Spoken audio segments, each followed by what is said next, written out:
ఈ సంవత్సరం చూస్తా ఉంటే ఇంకొక 2-3 రోజుల్లో శ్రీశైలం ఫుల్ అయిపోయింది. ఇప్పటికే నాగార్ సాగర్ ఫుల్ అవుతుంది, పులిచింతల ఫుల్ అవుతుంది.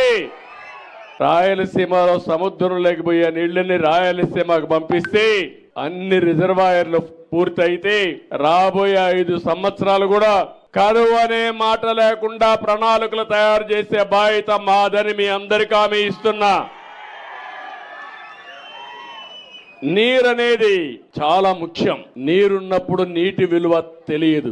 నీటి సమస్య శాశ్వతంగా పరిష్కారం చేసుకోగలిగితే ఒక పక్క మీరు చూస్తున్నారు సాగునీరు వల్ల బ్రహ్మాండంగా పంటలు పండించే అవకాశం వస్తుంది, ఆహార ధాన్యాల కొరత తీరే పరిస్థితి వస్తుంది. రాయలసీమలో ముఖ్యంగా నేను ఒకటే ఆలోచిస్తున్నా, ప్రతి ఎకరాకు నీళ్లు ఇవ్వాలి.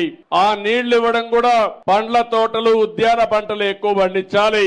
ఒకప్పుడు రాయలసీమ రతనాల సీమ రాయల టైంలో, తర్వాత వచ్చిన పాలకుల వల్ల ఇది రాళ్ల సీమగా మారిపోయింది. నేను అందుకే చెప్పాను, ఈ రాయలసీమను రతనాల సీమగా తయారు చేస్తానని నేను మీకు హామీ ఇచ్చాను ఎన్నికలప్పుడు. ఇది సాధ్యం.